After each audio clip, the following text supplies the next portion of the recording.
Bien, hoy tenemos el turno o es la ocasión de hablar del libro de las figuras jeroglíficas. Recordemos que en la primera charla, digamos que acaparó un poquito más la atención el libro que Flamel adquirió por 2 florines en un mercado y que se denominó, o que él mismo denominó, el libro de Abraham el judío. En ese libro había una serie de símbolos que él no entendía y por eso su mujer, su pareja, Pernelle, le sugirió esa peregrinación a Santiago para que pudiera conocer a alguien y le aclarara esa simbología. Bueno, ya hemos hablado de esa cuestión. Entonces, este libro realmente también es importante. Hemos de decir claramente que, bueno, digamos que es un libro atribuido a Flamel. No podríamos realmente constatar si realmente fue el propio Flamel el que lo escribió, como tampoco podemos realmente constatar quién fue la verdadera personalidad de Nicolás Flamel. Recordemos que su propio nombre totalmente simbólico, pues equivalía a Nicolás en griego, el vencedor de la piedra, y Flamel, flama, relacionado con el fuego. Con lo cual, el nombre exacto del alquimista Nicolás Flamel, realmente quizás nunca lo sepamos, a no ser que lleguemos realmente a eso que es nuestro propio despertar, ¿no? Bien, el libro de las figuras jeroglíficas se constituye pues, como un ejemplo, un arquetipo de los libros herméticos de la Edad Media, como comentaba, y posteriormente el Renacimiento. Aparece siempre la figura de un libro y siempre el símbolo, siempre el jeroglífico, donde se esconde pues, el secreto de los sabios, ¿no? Eh, Se tenía que hacer de esa manera en esa época, porque digamos que por lo menos en la Edad Media estaba muy activa la Inquisición, y no solo eso, sino por ley, digamos que la enseñanza solo podía ser recibida pues por aquellos que eran escogidos para ello, ¿no? De esa descripción que hemos comentado de alquimista de fama internacional ha quedado constancia pues que en las propias calles de París pues tenemos 2 calles dedicadas pues al mismo Nicolas Flamel y a su pareja, a Pernelle. Bien, en el caso del libro de las figuras jeroglíficas, pues la primera edición está publicada en 1612. En 1624 pues se editaba en inglés y en 1669 hay una primera edición alemana, fue reimpreso varias veces posteriormente. En el pleno siglo XX hay más de 3 ediciones en francés. La Biblioteca del Arsenal y la Biblioteca Nacional de París pues contienen varios manuscritos de la obra de Flamel o, repito, atribuida a Flamel. Y bueno, el propio Nicolas Flamel, después de triunfar en la realización de la gran obra, de su despertar, de haber hecho florecer su propia rosa en la cruz, pues detalla cómo subvencionó la construcción de hospitales, iglesias, eh, lugares para huérfanos.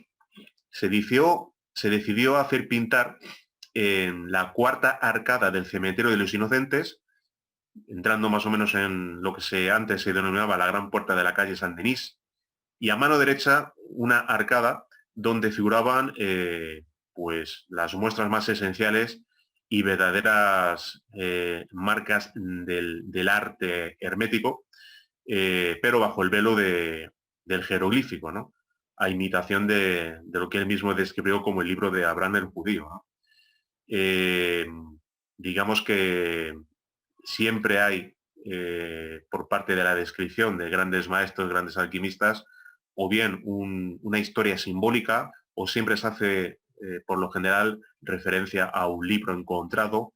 Digamos que todo, o se valen de todas esas cuestiones, pues al final, para construir una historia que al final, en esencia, lo que viene a hablar es de lo que vamos a hablar hoy, de lo que venimos hablando, que es de la enseñanza Rosacruz, enseñanza que hoy hemos tenido el privilegio de poder recibir por parte del maestro Johansson. Digamos, aquí estamos viendo una litografía a la izquierda de Nicolas Flamel con su escudo personal, y a la derecha tenemos siempre la referencia del libro abierto y del libro cerrado.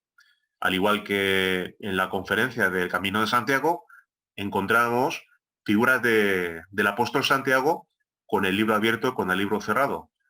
Después, en unos instantes, vamos a ocuparnos de ver realmente qué significado tiene ese símbolo que nos encontramos en repetidas ocasiones.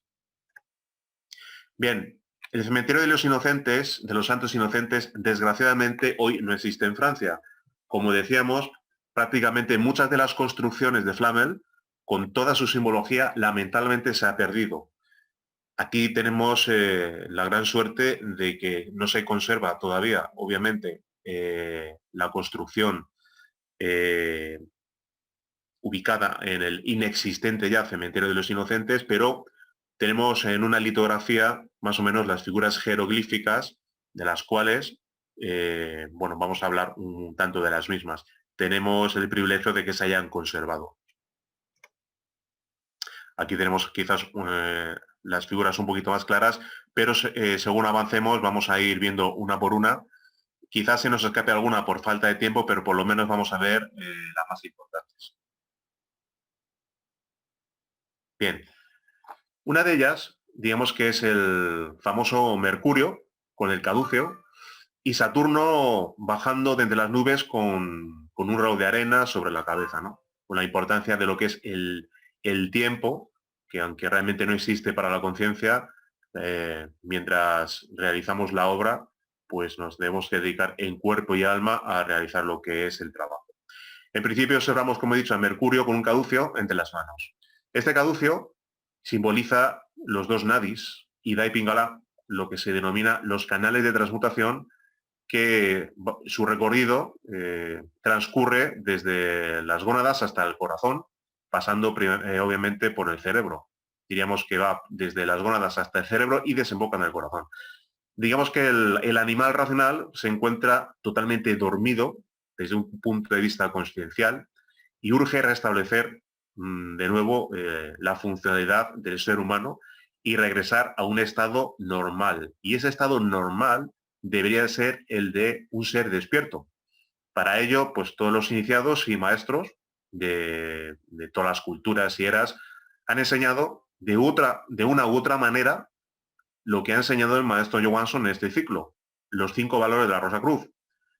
Vida, muerte, amor, libertad y sabiduría, que son, vamos a llamarlo así, las herramientas, las pautas para poder llegar a ese despertar y a nuestra propia autorrealización. En este caso observamos el caducio, que nos invita a comprender eso que se denomina el valor de la vida, la transmutación alquímica de energía sexual. Observamos, por otro lado, pues lo que es el signo de la guadaña, pero antes hacer una pequeña referencia, aunque lo haremos ahora, el libro cerrado representa realmente la materia prima de los alquimistas. Ahora hablamos de la misma. Bien, lo que es la guadaña implica el cortar de raíz lo que es el derrame seminal, lo que es el orgasmo. Mercurio mismo es lo que los alquimistas llamaban el sujeto de los sabios. Es el semen que debe ser transmutado. Aquí tenemos otro ejemplo de libro abierto y libro cerrado. Este es uno de los medallones que figuran prácticamente en la portada central de la Catedral de Notre Dame.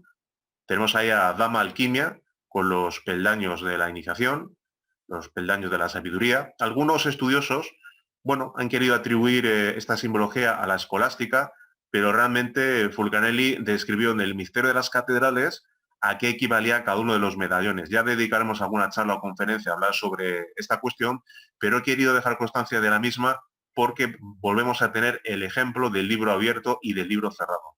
Aquí hay una doble simbología, no solo lo que es el esoterismo, el exoterismo, sino tenemos que el libro cerrado representa la materia prima de los alquimistas y esta materia prima, que era la clave para realizar la denominada gran obra, es descrita con variedad de términos y descrita de diversas maneras. El oro líquido reside en realidad en nuestras aguas espermáticas, que en realidad es oro, y debemos no desperdiciarlas en eso que es la fornicación, sino en transmutar en cualquiera de los 3 tipos de transmutación enseñados por el maestro Johansson, el esperma sagrado o su equivalente en la mujer, los proóvulos. Ahí tenemos un símbolo de la materia prima y volvemos a encontrar a la derecha al apóstol Santiago. Esa estatua se encuentra en Santiago de Compostela. Hay muchísimas del apóstol Santiago, como es natural. Volvemos a encontrar al apóstol Santiago con el libro cerrado. Recordemos que el propio Flamel habla del apóstol Santiago y Fulcanelli especifica que el mismo apóstol Santiago es un jeroglífico de eso que es la materia prima, de eso que es el mercurio, de eso que es el esperma sagrado. Por eso Fulcanelli comentaba que el camino de Santiago en realidad es el propio camino del mercurio, según se va transformando y según se va purificando una vez que el aspirante va viviendo los 5 valores de la orden. Aquí podemos abrir a ver al apóstol Santiago con el libro cerrado. Y una vez que abrimos el libro es porque ya conocemos el gran secreto del mercurio, de esas aguas espermáticas con las que tenemos que trabajar mediante la transmutación de las mismas. Una vez que abrimos el libro, obviamente es, por una parte, porque ya conocemos cuál es la materia prima que siempre se mantuvo en secreto, y por otro lado, porque ya estamos trabajando con la misma. Hemos abierto el misterio y esa materia prima atraviesa una serie de coloraciones según la mayoría de los grandes alquimistas. Según vamos purificándonos en el camino, el propio mercurio, nuestras propias aguas también se van purificando. Siempre partimos del color negro, tal como figura a la derecha del matraz, pasamos concretamente al color blanco para culminar con el color rojo, cuando ya prácticamente se está a punto de culminar lo que es la gran obra.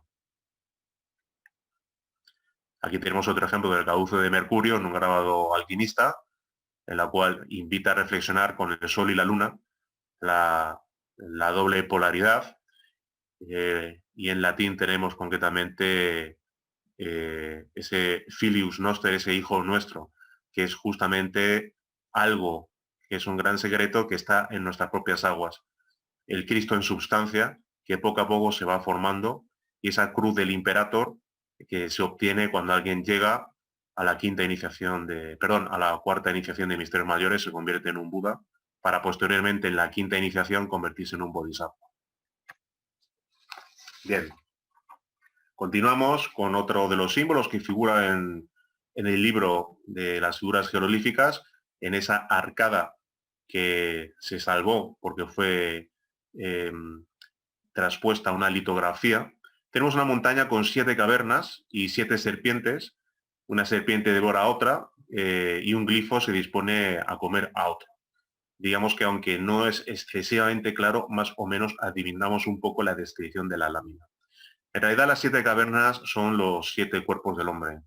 Las serpientes simbolizan pues, el fuego de Kundalini, que es el que una vez que se ha llegado al despertar de la conciencia, pues puede despertar en el iniciado como consecuencia de trabajo místico en la fragua de Vulcano con el arcano AZF, en constante vivencia de los 5 valores de la Rosa Cruz. Bien, siempre estamos haciendo mención de la importancia sin igual que tiene los 5 valores. Y siempre hablamos quizás de una manera parcial en alguna descripción de las láminas o en algunas partes de la charla, mencionando algunos de los valores. Hemos hablado del valor de la vida y de la transmutación de las aguas.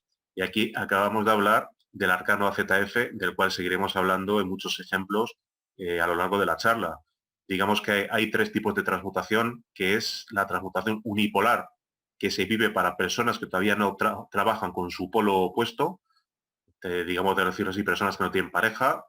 Transmutación bipolar, que es el trabajo en pareja, pero donde no hay todavía contacto sexual, y el gran arcano, lo que es la transmutación integral, el Udvareta Yoga, el Tantra blanco, el arcano solar, el arcano AZF, el gran arcano, son todas expresiones equivalentes ya para vivir en uno mismo ese tercer tipo de transmutación, ese gran secreto secretorum que fue escondido también por los sabios alquimistas en todas las culturas y que, digamos, no se podía revelar abiertamente. Hoy tenemos, gracias a, entre otros maestros, al maestro Johansson, la posibilidad de poder tener ese tesoro y poder realmente avanzar en lo que es la vivencia de la enseñanza.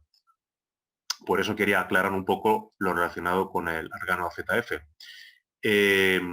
Lo que es la particularización de la Divina Madre en nosotros, esa fuerza, esa serpiente ígnea, se encuentra enroscada entre la zona del sexo y el ano. Ese fuego crístico es la particularización, insisto, de la Divina Madre en nosotros, y con ese fuego encendido ya podemos eliminar a los yoes, al ego, decapitar a la famosa medusa mitológica y forjar los cuerpos existenciales del ser. he hablado concretamente de que las 7 cavernas son los 7 cuerpos del hombre. Desgraciadamente, el animal racional pues necesita forjar los cuerpos solares para que el íntimo, el padre, se pueda expresar a través de los mismos. Mientras tanto, a día de hoy, cualquier animal racional que obviamente no ha forjado esos cuerpos, lo que tiene son esos cuerpos, pero de naturaleza animal, por decirlo así, de naturaleza lunar. Bien, un glifo se dispone a comer a otro, tal como hemos comentado, pues indica obviamente la sublimación, la transmutación del mercurio seminal mortificado por el sacrificio. En definitiva, la transmutación de energía sexual. Bien, aquí tenemos el famoso jardín de las Hespérides, con un hermoso rosal, una fuente de agua blanca que los ciegos buscan infructuosamente. Esta descripción que estoy dando es la que figura en el propio libro de las figuras jeroglíficas. El jardín de las Hespérides realmente es del mismo sexo. Salimos del Edén o de la cuarta dimensión por fornicar. Hacer una pequeña aclaración respecto al término de fornicación. La mayoría de las personas pues que nos podamos encontrar en cualquiera de los ámbitos de nuestra vida, en el trabajo, familiares, cualquiera de las personas de la calle, realmente tienen un concepto erróneo de lo que es fornicar, de lo que es la fornicación. Fornicar implica o significa llegar al orgasmo y el derrame seminal. Cuando hablamos obviamente de no fornicar, estamos hablando de no derramar las aguas espermáticas, de no llegar nunca al orgasmo. Digamos que solo empleando o utilizando u orientando nuestra sexualidad hacia el despertar, mediante una magnífica transmutación alquímica de nuestras aguas diariamente, pues podemos otra vez reintegrarnos o podemos otra vez volver al Edén, a la cuarta dimensión, como hijos pródigos, ¿no? La fuente de agua blanca que los ciegos de distintas escuelas o los profanos buscan inútilmente es realmente la materia prima, es el licor seminal. El hermoso rosal, realmente con distintas rosas, pues equivale a los distintos chakras o rosas ígneas que también van despertando según vamos avanzando en lo que es el sendero. Bien, aquí tenemos una figura clásica que se ha repetido en mucha de la iconografía hermética medieval, ¿no? Tenemos al rey Herodes a la derecha, que sostiene lo que es una espada, y asistimos a lo que es la decapitación de los santos inocentes, ¿no? El rey Herodes ordena degollar a los inocentes, 7 niños yacen muertos y los soldados vierten la sangre de los inocentes en una cuba donde se bañan el sol y la luna. Estas cuestiones hay cierta simbología que es bien clara, ¿no? Todo iniciado debe pasar por lo que es la decapitación iniciática, que es el valor de la muerte. No nos estamos refiriendo a la muerte del cuerpo físico, pero sí obviamente a la muerte del ego, a la muerte de los yoes. Pero para que los yoes puedan morir, necesariamente, primero hay que llegar a cumplir 2 requisitos. El primero de ellos ya hemos mencionado que es llegar al despertar de la conciencia y el segundo al despertar del fuego sagrado. No hay ninguno de los yoes que se puede eliminar si no manejamos el fuego, si no tenemos el fuego de Kundalini despierto. En nuestro estado actual, como mucho, podemos, mediante un estudio de nosotros mismos y en magnífico control de nosotros mismos a su vez, podemos de alguna manera evitar la manifestación egoica y de esa manera, con el esfuerzo que realizamos al evitar que se manifiesten los yoes, lo que hacemos obviamente es lograr el debilitamiento del ego. Entonces, el que alguien no exprese esos yoes, pues ya realmente es, profanamente hablando, es una especie de muerte iniciática, pero la verdadera muerte llega cuando los yoes van desapareciendo por acción del fuego. El sol y la luna se bañan en la cuba, es decir, el sol y la luna se bañan en la cuba, que es prácticamente el equivalente de la práctica con la magia sexual, con el gran arcano. Curiosamente ya sabemos que son el degollamiento de 7 inocentes, Son realmente 7 cuerpos los que tenemos que cristificar para seguir avanzando en el sendero.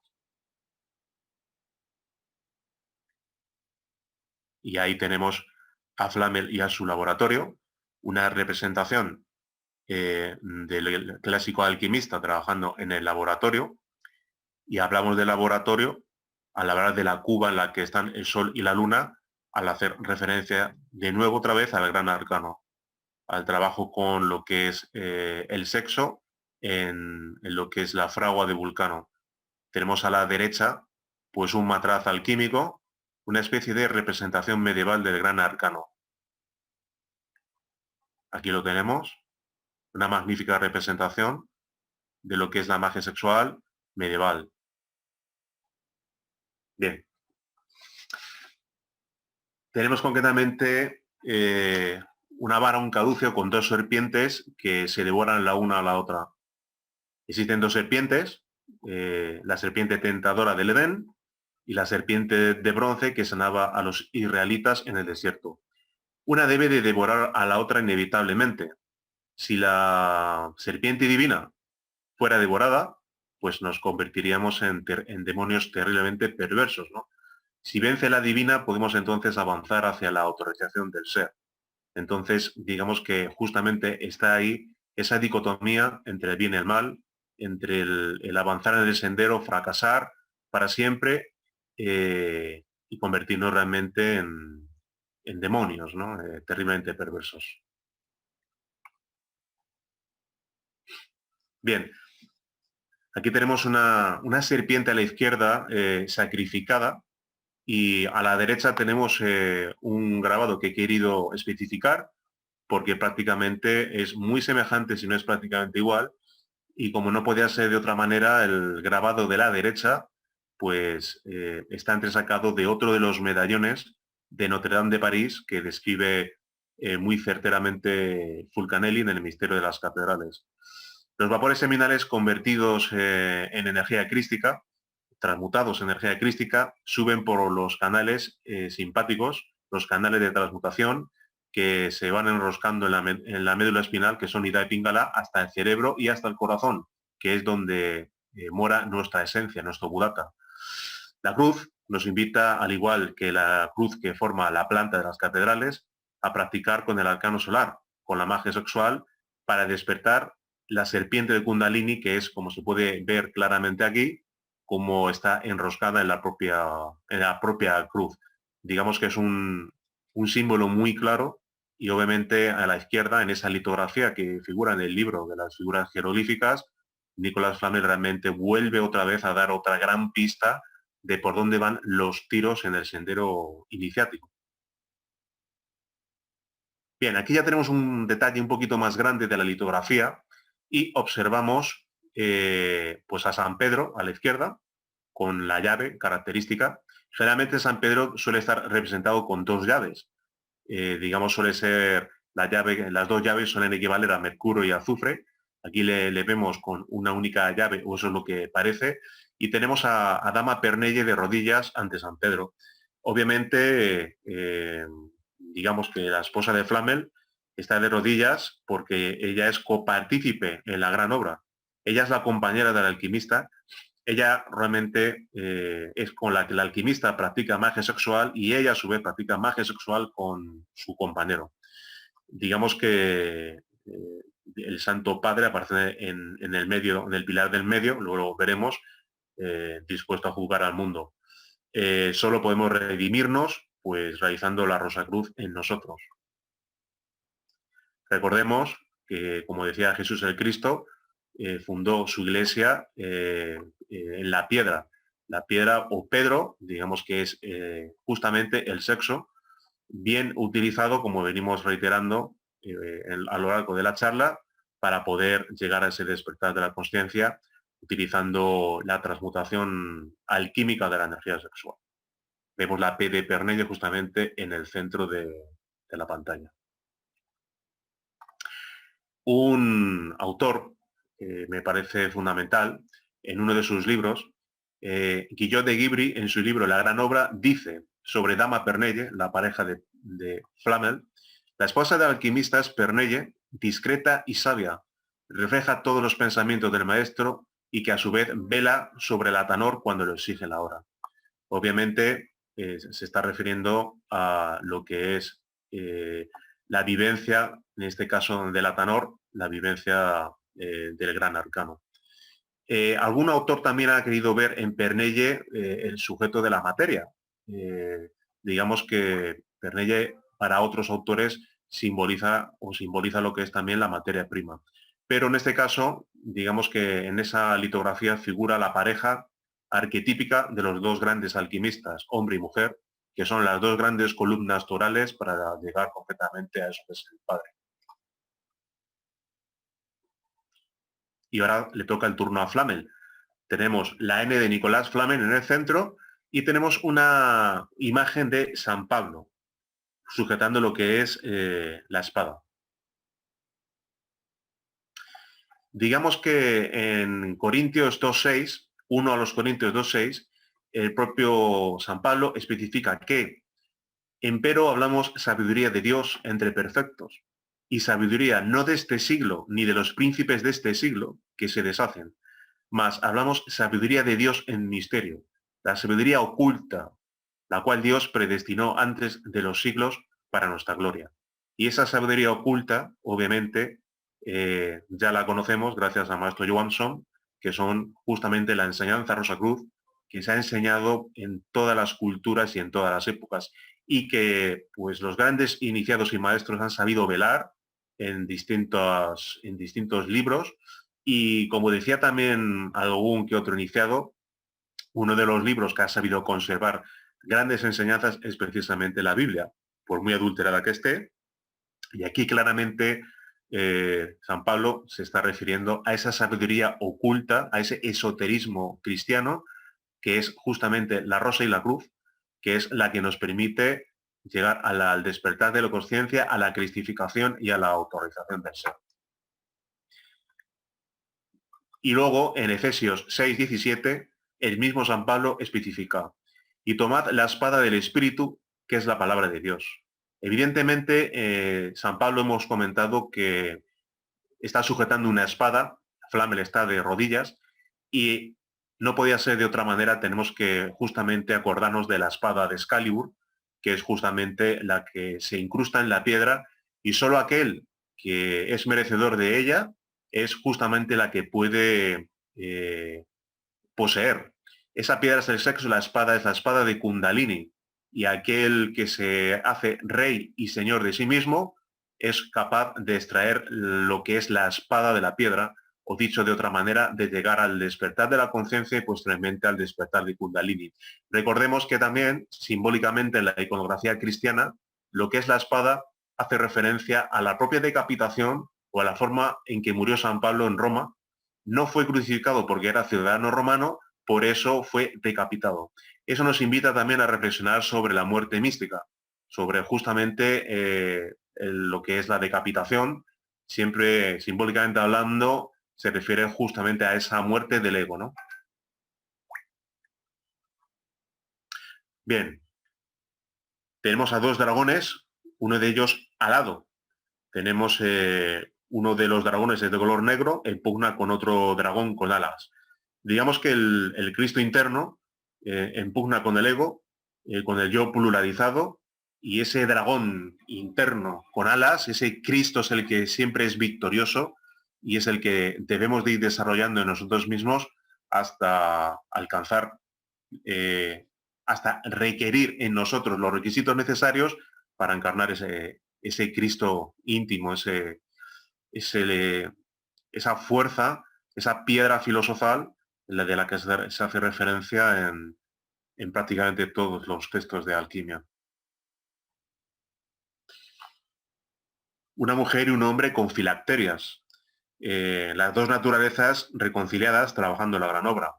En las dos filacterias, en latín, se dice: el hombre acudirá al juicio de Dios y en verdad serán días terribles.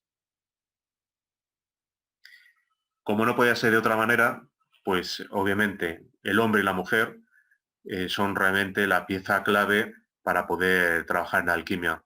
A la izquierda tenemos un clásico, lo que es tenemos una litografía jeroglífica, donde se centraliza justamente en las dos naturalezas, en el hombre y la mujer, y a la derecha tenemos otra representación del gran arcano, donde vemos pues, prácticamente los dos elementos, tanto el fuego como el agua, en conjunción, que es justamente en la conclusión, el resumen de la famosa fórmula ocultista, fuego más agua igual a conciencia, justamente trabajando en lo que es con las aguas espermáticas, con la vivencia de los 5 valores, hombre y mujer, llegando a la cristificación y a lo que es la realización.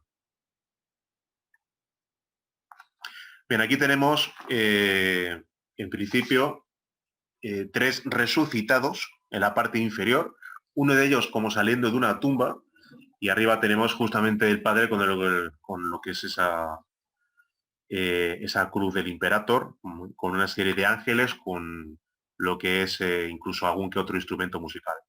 Bueno, empezando por Los Ángeles, y algo que ya mencionamos en la segunda conferencia, el propio Fulcanelli se especificaba que el símbolo de lo que es el instrumento musical hace referencia a lo que es la alquimia. Es decir, se dan pistas de que aquí alguien está dando ciertas pautas para el trabajo con la alquimia. Simbólicamente está todo en el libro de las figuras jeroglíficas y se dan pautas como queriendo indicar que está escrito por un alquimista y que es pura alquimia. Bien, esa resurrección, digamos que es la resurrección del cuerpo, del alma, del espíritu, ¿no? Se resucita con el poder de la piedra. Se puede inmortalizar el cuerpo físico y el iniciado, una vez que llega a la quinta iniciación de misterios mayores, adquiere pues prácticamente eso que es Atman Buddhi Manas. Atman, ¿qué es? Pues según dice el maestro Johansson, en el libro de la Orden Rosacruz, de la Orden de Melquisedec, Atman representa el íntimo, que tiene a su vez dos almas, que son Buddhi, el alma divina, plena y totalmente despierta, libre de ego; Manas, el alma humana, constituida por los cuerpos internos cristificados. El Manas inferior, hay que aclarar que son, como he comentado antes, cuerpos de naturaleza animal, lunares, sin luz, ni apenas fuego, cuerpos animales producto de eso que es la fornicación.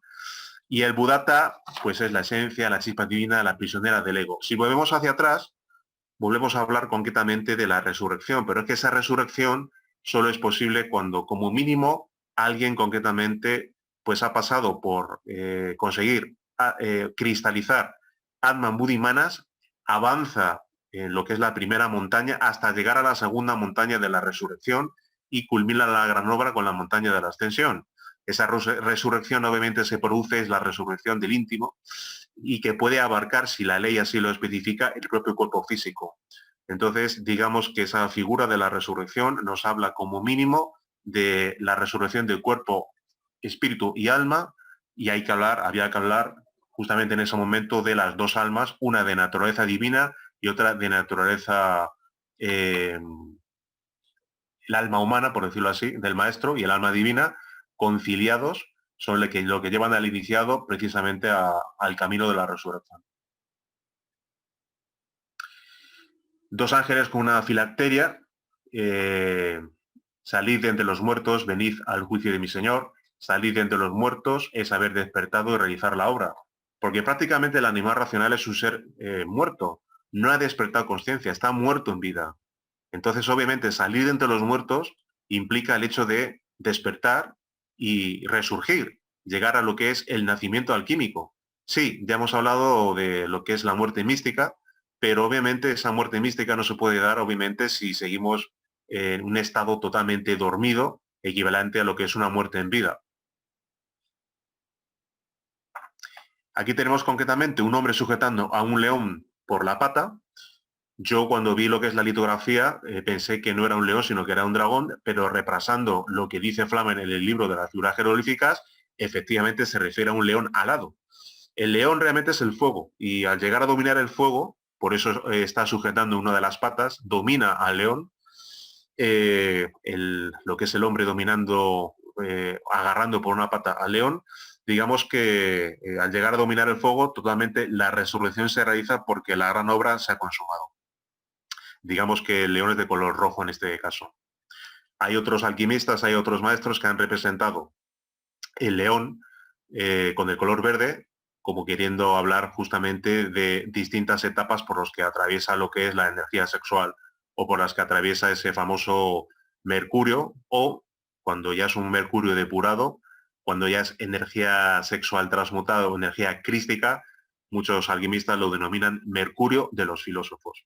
Es una pregunta personal que le hizo al maestro Johansson, qué era el Mercurio de los filósofos, y él se refería precisamente a eso que es la energía sexual ya transmutada, la energía crística. Por último, tenemos a la izquierda, es un símbolo clásico que vemos como una especie de dos utensilios unidos por un conducto que los comunica entre sí. Están sujetados por una mano que aparece de lo alto. En el libro de las figuras jeroglíficas, digamos que lo denomina de varias maneras, entre ellas hornillo, o dicho de otra manera, la conexión de Lingam Yoni, o de lo que es concretamente lo que es el Atanor, la conjunción de las dos naturalezas y digamos que la unión sexual entre hombre y mujer sin llegar al orgasmo y el espasmo, viviendo en el Atanor, el Gran Arcano. Tenemos una representación medieval a la derecha, clásica, de ese Atanor, que en realidad nos hace referencia a la vivencia del Arcano Solar. Ahí tenemos al Arcano Solar,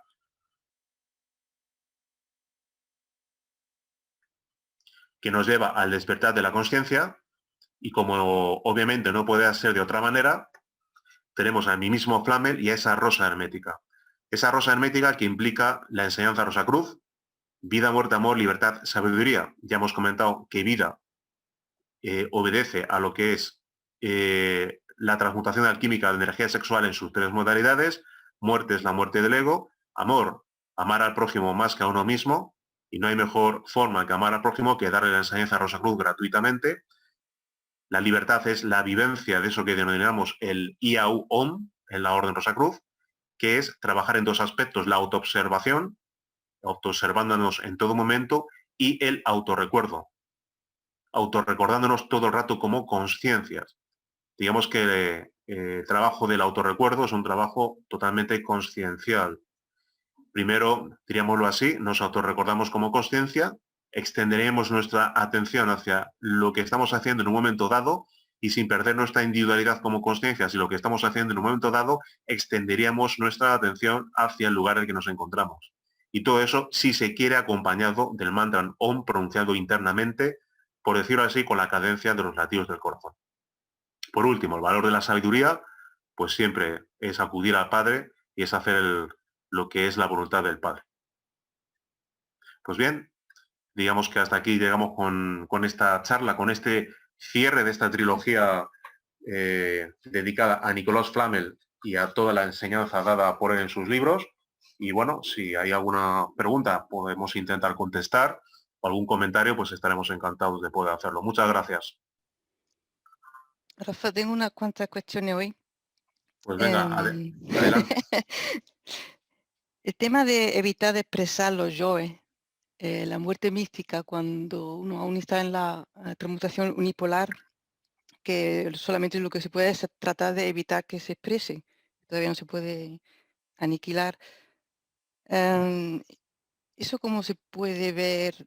Porque, por ejemplo, en la psicología científica, por decirlo así, cuando alguien tiene una expresión así de ira o de rabia así destructiva, si eso se transforma en forma más constructiva, por ejemplo, que uno empieza a dialogar a cómo uno se siente, ¿no? Tratando de no tener esa explosión de ira, eso sería una forma ya de evitar la expresión del ego, o todavía no es suficientemente.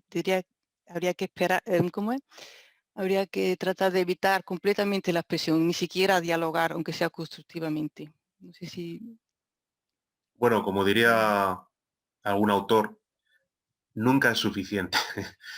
En ese sentido, el ego siempre está esperando su oportunidad, siempre está esperando como un lobo en su guarida el poder expresarse, ¿no? Pero obviamente siempre hay que empezar por algo, siempre hay un principio para todo. Todo lo que coadyuve, todo lo que nos pueda conducir a realizar lo que es un control inicial, pues va a ser positivo. Obviamente, aquí juega un papel muy importante dos aspectos.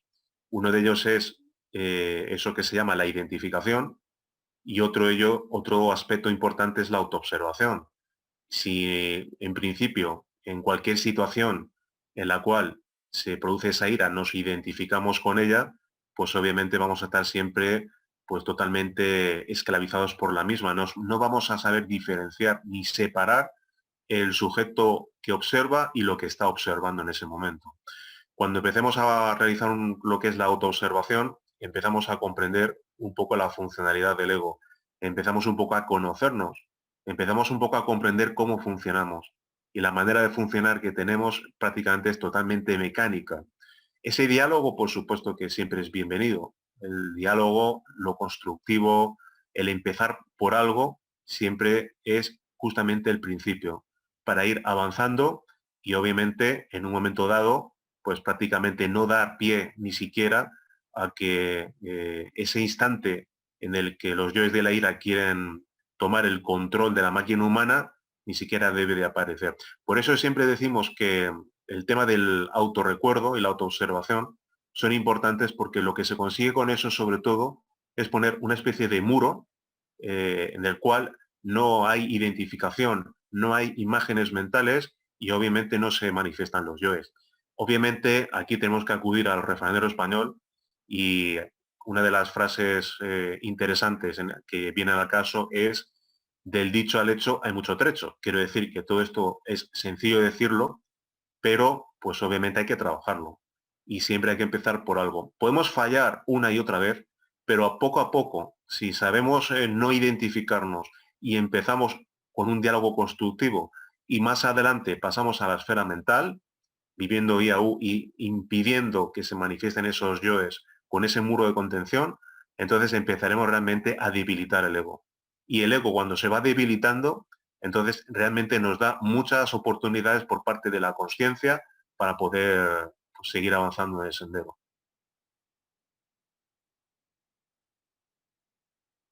Más preguntas, Saskia. Sí, y esa energía de ira, por ejemplo, también sería una forma de transmutación cuando se queda ya en el plano mental, por decirlo así, observándolo. Hay una manera de llamarlo, que es alquimizar la situación. De alguna manera no tendría, no tendría que ver con la propia energía sexual, aunque realmente cada centro funciona con su propia energía. Pero digamos que en el momento en el que alguien expresa ira, se siente como desgastado, se siente como cansado. Obviamente se sufre algún tipo de pérdida de energía, lo cual obviamente es totalmente contraproducente. Entonces hay que evitar realmente los estallidos de ira. Digamos que también se suele decir que alguien cuenta hasta 10, ¿no? No es mala técnica contar hasta 10, si es que Ujú. realmente estamos en una situación en la que realmente nos vemos totalmente dominados por la misma. Yo sé que hay muchas ocasiones en las cuales hay situaciones que podríamos decir que hasta nos superan, pero si realmente podemos comprender lo que está sucediendo en ese momento y no identificarnos, es decir, separarnos a nosotros mismos de la propia ira, entonces, y observarla desde fuera, prácticamente llegará un momento dado en el que simplemente no se produzca ni siquiera en la esfera mental. Obviamente los yoes de la ira estarán ahí aguardando su oportunidad y será cuando alguien llegue a despertar conciencia y cuando llegue a despertar de Kundalini, cuando pueda realmente empezar a eliminar esos yoes. Otro era el tema de hacer la voluntad del Padre. Si hay algunas pautas que tener en cuenta, porque ¿cómo sabemos exactamente si estamos haciendo la voluntad del Padre o es alguna voluntad más de una expresión egoica, aunque por muy buena que sea, pero sigue siendo egoica? A veces, ¿cómo se sabe si es la voluntad del Padre? Yo creo que esa pregunta absolutamente todos los miembros de la orden nos la hemos hecho en algún momento. Desde que empezamos con la enseñanza, en algún momento siempre cualquier miembro, estoy absolutamente seguro de que se ha hecho esa pregunta, ¿no? Bien, obviamente siendo justos y yendo a lo que es lo estricto de la expresión, para poder hacer la voluntad del Padre, obviamente alguien tiene que despertar conciencia. Sin embargo, si queremos realmente llegar a esa voluntad, lo que tenemos que hacer, obviamente, es acudir a Él para cualquier actividad, para cualquier cosa, siempre acudir al Padre. Y bueno, digamos que es una manera de estar en contacto con Él y bueno, si se tienen que dar ciertas circunstancias porque así lo considere nuestro Padre interno, bien. El día que despertemos conciencia, realmente sabremos realmente qué misión tenemos que cumplir, qué debemos de hacer, aparte de vivir la enseñanza, por supuesto, y estrictamente hablando, sabremos realmente interpretar bien lo que es la voluntad del Padre. Mientras tanto, mientras alguien no despierta conciencia, lo único que puede hacer es acudir continuamente a Él para absolutamente todo, sin ningún tipo de excepción. Ok. Y otra cosa de esta charla que me ha llamado la atención son las 2 llaves de San Pedro. ¿Sabe algún significado de cuando uno ve las 2 llaves? Sí, prácticamente en todas las catedrales suele aparecer la iconografía de San Pedro con esas 2 llaves. Como ya he comentado antes, generalmente suele referirse a esos 2 elementos que aparecen en los libros de alquimia, que son el mercurio y el azufre. Siempre suele estar combinados. Hay pues otras representaciones semejantes, ya entraremos más adelante en las mismas, pero generalmente suele representar esos 2 elementos, mercurio y azufre, suelen ser el equivalente de esas 2 llaves. ¿Por qué son las 2 llaves del reino? Son las 2 llaves del cielo, que son justamente las que necesitamos, más otra serie de aspectos que ya estamos comentando a lo largo de todas estas charlas, que están relacionados obviamente con los 5 valores, pero obviamente esas 2 llaves nos abren realmente las puertas para llegar al despertar de la conciencia y realizar en nosotros mismos, pues eso que es la Jerusalén celestial, ¿no?